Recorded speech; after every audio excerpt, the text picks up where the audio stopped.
যুগ পর আবারও ভারতের মাটিতে পা রাখতে যাচ্ছেন লিওনেল মেসি। ডিসেম্বর মাসে এই কিংবদন্তি ফুটবলার 3 দিনের সফরে আসবেন ভারতে। সফরের প্রথম গন্তব্য হবে কলকাতা। আগামী 13 ডিসেম্বর কলকাতায় পৌঁছাবেন আর্জেন্টাইন অধিনায়ক। সামাজিক যোগাযোগ মাধ্যমে খবরটি নিশ্চিত করেছেন মেসি নিজেই।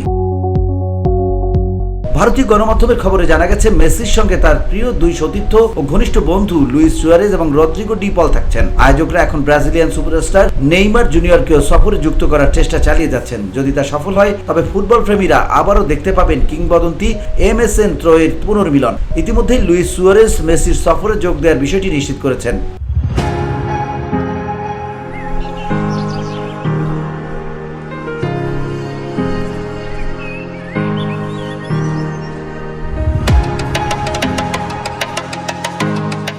অন্যদিকে নেইমারের অংশগ্রহণ নিয়ে এখন আলোচনা চলছে। আয়োজকরা জানিয়েছে, মেসির 3 দিনের সফর শুরু হবে 13 ডিসেম্বর কলকাতায়। এরপর 14 ডিসেম্বর মুম্বাইয়ের ওয়াংখেড়ে স্টেডিয়াম এবং 15 ডিসেম্বর নয়াদিল্লির অরুণ জেটলি স্টেডিয়াম পরিদর্শন করবেন তিনি।